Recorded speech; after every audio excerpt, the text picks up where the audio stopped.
Cover two.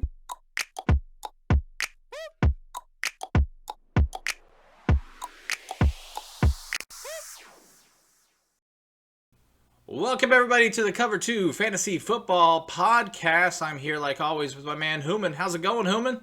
Hey, Will, going well. Loved wrapping up and talking about the running backs with you in the last episode, and really excited to get into the wide receivers or the pass catchers, as I know what you're preparing for in this episode.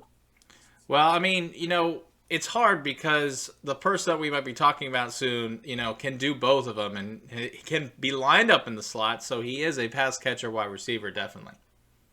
I'll give it to you. Okay. Well, we're going to get started today, and I'm going to let Hooman pick first. So who will you pick?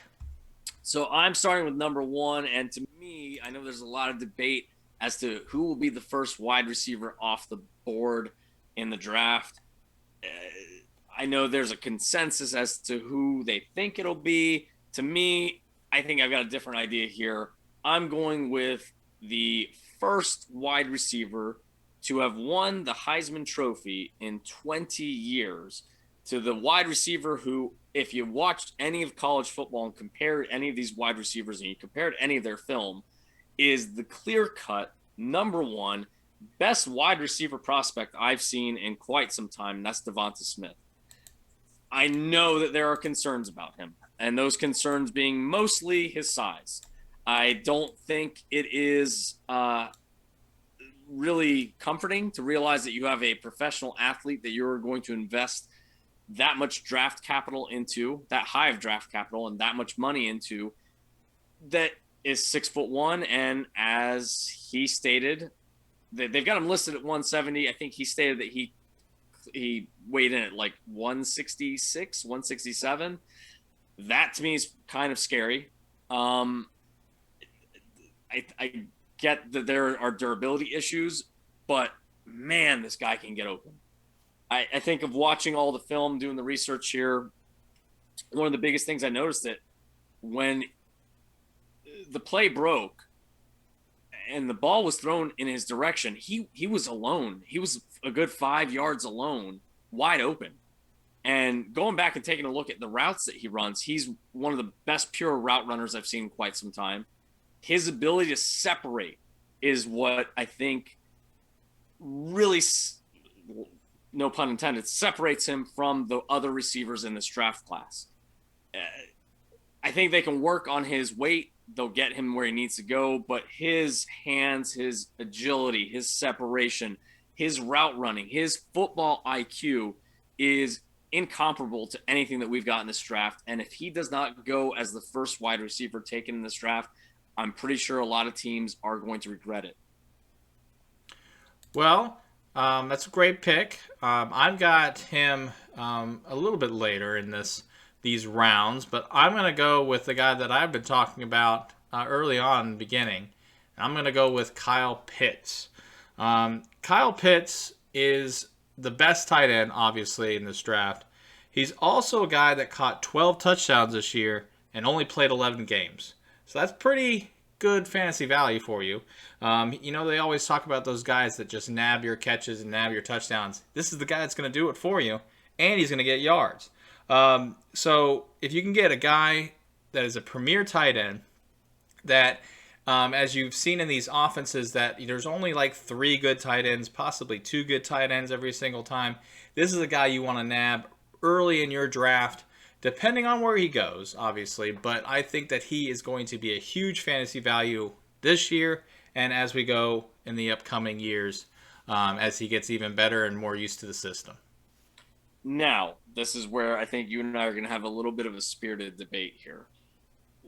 While I'm 100% totally fine with you putting Pitts there, I do want to debate with you, and I want to ask you a question. And there's zero doubt in my mind as far as Kyle Pitts' ability. He's a physical specimen. His numbers are all off the charts. He's got great hands. The proof is in the film. He's got it all. The only thing is, where is he going to end up? Who's going to draft him? And is all the opportunity going to be there as it is for a wide receiver? Now, here's the question I want to ask you. Can you recall or name the last first round or even second round drafted tight end that put up fantasy value? I'm not talking about being a commodity to their team as far as winning games, but as far as a fantasy value. Only, I mean, I'm not 100% on this, but I think Gonzalez was drafted and the top. Yeah, well, how many years ago was that? Well, it was a long time ago, but that's the difference between the tight ends of now and the tight ends of the future. I think Travis Kelsey found the right system. He's a Right, and monster. that's my point exactly. Same with Gronk. These tight ends, they end up in the right systems, and I think that's where there's so much reliant upon Kyle Pitts and to where he ends up. Now, if he does end up in Atlanta at number 4, if Atlanta stays there and they take Kyle Pitts, which I don't think they will, that would be a great fit. I think that would be an excellent fit. You know, Matt Ryan has always had a connection with a tight end. I think that would work seamlessly there. But then you've got so many different variables there of where he goes. If he ends up in Cincinnati with Burrow, okay, yeah, maybe. We'll see. I mean, they've got some receiving options already there. Uh, there's a lot of unknown with the tight end position as far as getting guaranteed fantasy value in return. So that's my only caution here with Kyle Pitts. And, you know, he's obviously on my list as far as being a pass catcher and one of the best in this draft. But as far as ranking them, I'm taking Devonta Smith over him. I understand. The only thing I want to say is that I think that the one thing that Pitts has that so many others don't, as far as at tight end, is the ability to move out and play in the slot and not have to actually block. And that's a totally fair point. But that's going to depend on who drafts him, where they want to use him. Very true. Because he's getting drafted to one of those teams, or if someone jumps up to draft him, it's all going to depend on what they've got available. You know, like if they have receivers already, if they have a slot receiver already, they're going to leave him at tight end, just keep 4 weapons on the field as opposed to keeping one off. I got you. So that takes me. I mean, Kyle Pitts, I'm putting at number 2 because you debated me that long, and you're still taking him number 2. Well, I'm going based on the talent. The talent is obviously that great, but I got to make my point here that Devonta Smith is the number 1 over him. Okay. So so that was your number 1, number 2. Yeah, I've got Smith 1, and I'm reluctantly putting a tight end in with my pass catchers here at number 2, even though Pitts is Pitts. He's a great tight end. He's going to be a great pass catcher. Just we'll see what happens with that fantasy value. I got you. Well, of course, I'm not going to be vanilla right now, but I'm going to go Devonta Smith at number 2. And so, you know, I do believe he is the best wide receiver in this draft as far as, you know, pure wide receiver. But as a pass catcher, I'm going Kyle Pitts. I like it. And I think maybe this is our first opportunity to maybe introduce I'm kind of just making this up as I go. But we can come up with a fancy, fun name for it and even a punishment for the loser. But I am willing to bet you at the end of this coming NFL season, we can go ahead and make a wager here on who finishes with. Is it fair to maybe compare them that way since they're 2 different positions? Who finishes with the most fantasy points this year? I think it's fair. Obviously, if it's a PPR, I think that they both have the ability to get a bunch of targets. And I think that the one thing that Pitts might have over him is the touchdown just because of his height. Okay, then it sounds like you're totally fine leaving it as is and just go head to head here. And I've got Smith, you've got Pitts. We'll see what happens here, and we're going to have to make a log of this, and then we'll think of a fun punishment, and maybe we can do this along the way throughout our show and make our bets on things that we feel like this about. Sounds like a plan. All right, so that brings us to number 3 then. Number 3 on my board is the consensus, I guess, out there for who people think will be the first wide receiver drafted, and that's Jamar Chase. I'm impressed by him. The film looks great. But to be quite honest, I mean, I don't think he's that far off his teammate this past year, Terrence Marshall. And if you're looking back from the last time that Jamar Chase actually played, because he opted out this past year, he may have been the third best wide receiver on that team. When you talk about Justin Jefferson, Terrace Marshall, and Jamar Chase, I think Jamar Chase, I think statistically, and had that ability, and to maintain his value with having taken a year off, that really shows what his potential is. I've got him here at number 3, the second wide receiver. Uh, it's all there. I think Terrace Marshall isn't too far off, and Terrace Marshall is going to be a guy that's going to drop down into the mid to late first round, and someone's going to get some extreme value there. Even though I don't have him as my fourth person, I guess you can go ahead and slot him in there because I'm giving it away that Terrace Marshall is my fifth option here, my fifth rated guy. I don't think he's too far off of Jamar Chase, and it's going to really depend on where they end up and what they do. Now, if you're talking size-wise, Terrace Marshall does have a little bit of an advantage on Jamar Chase as far as that height's concerned with 3 additional inches. But Jamar Chase does have that breakaway ability. He does have that game-busting ability, and I think he's definitely going to be one of these guys that we do see. I mean, he had an average reception of 21.2 yards in the season in his last season that he played with Joe Burrow. And I know a lot of people are projecting him to end up with Joe Burrow again to kind of keep that magic going. But I mean, 21.2 average per reception is pretty insane, Will. Who do you got at number? Is this number 3 that we're Number at? 3, yeah. For me, I've got Jamar Chase. Everything that you said. He was the top receiver in 2019, broke all the records, and so if I see him, even though he's sitting out, still having that ability, still being, as you said, maybe a chance to go back with Burrow, maybe a chance to go to another team that needs a flashy receiver that can do basically it all. I think he is the most complete wide receiver as far as height, speed, all the things included, and just to see if he can put it all together. Yeah. Coming into my next pick here, it's kind of funny looking at our top 5s here, and I see 2 from LSU, and now I'm about to put a second one from Alabama, and that's Jalen Waddle. Talk about spoil of riches, right? We've got 2 SEC teams with 2 top 5 wide receivers on their rosters. Waddle is, had he not gotten injured, we could be talking about Jalen Waddle in the same breath that I was talking about Devonta Smith.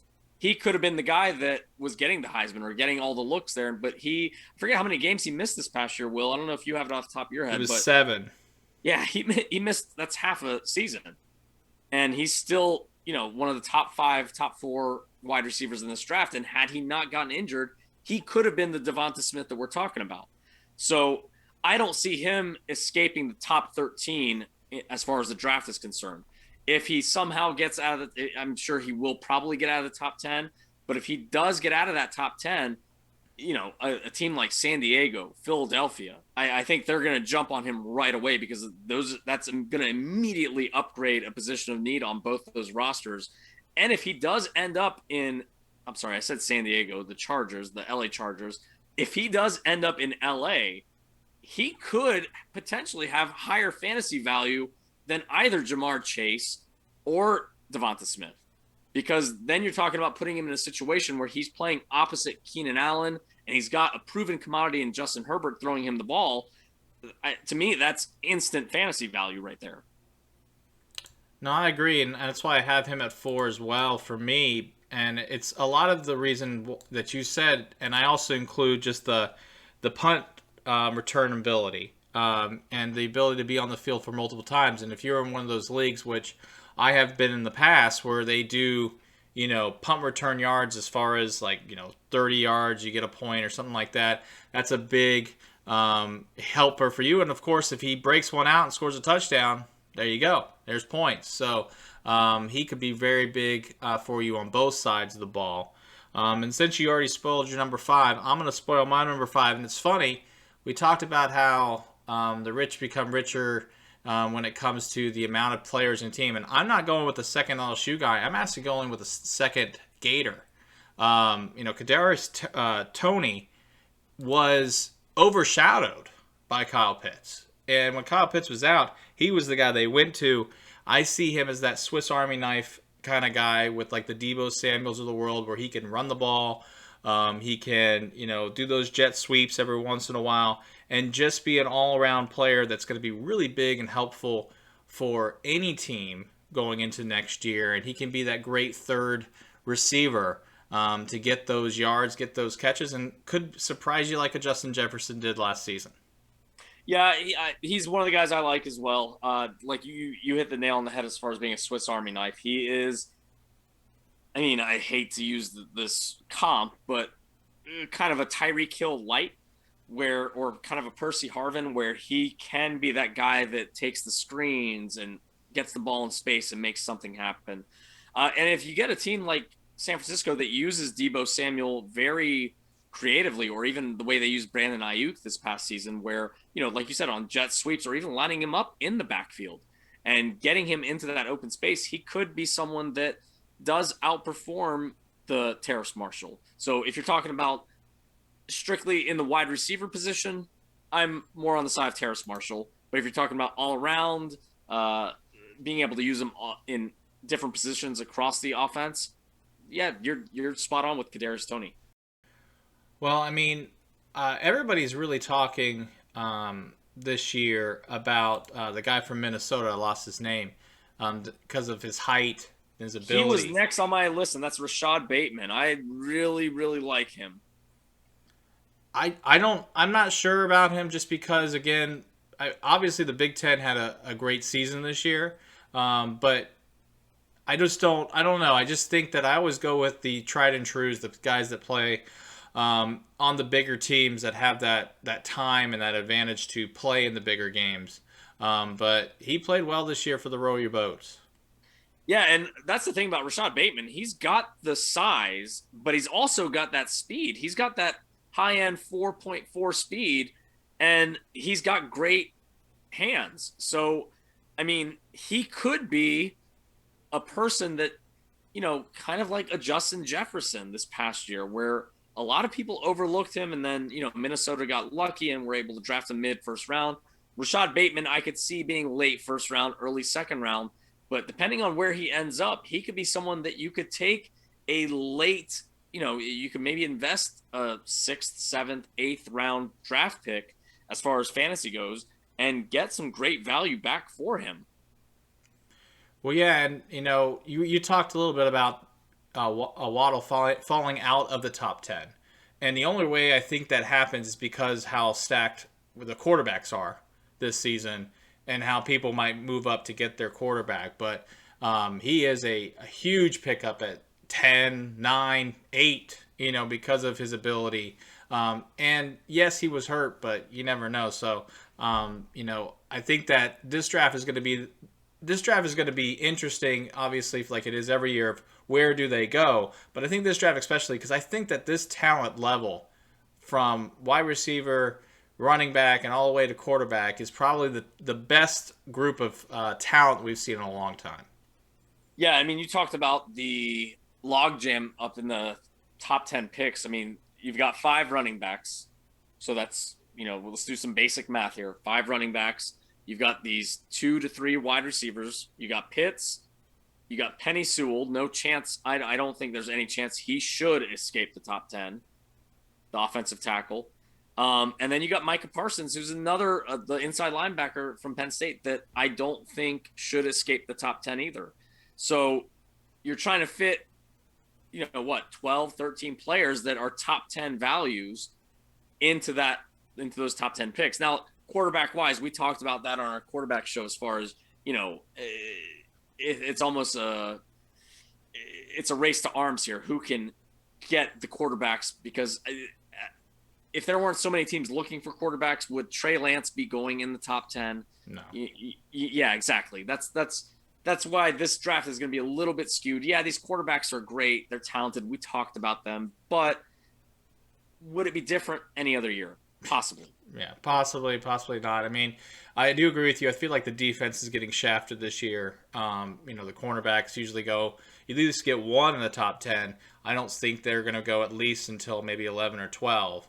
Yeah, and that's where obviously another Alabama guy, Patrick Surtain or Caleb Farley going in that top 15. But I think you nailed it where the defense is really getting overlooked this year. And, maybe that's a product of this past college football season being more skewed to an offensive game because of lack of preparation due to the pandemic restricting practices and hitting. So I think we all noticed that it was more of an offensive game this year. So I don't know if that maybe dinged some defensive players as far as their draft stock goes.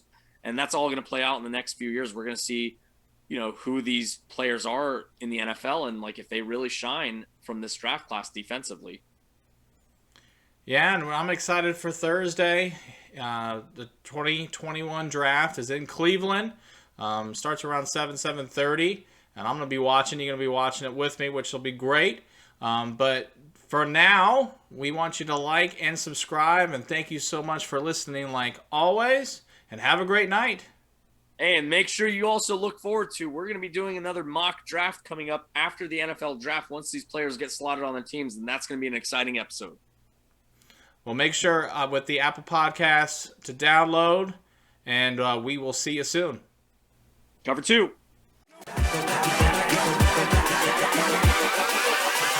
Cover 2.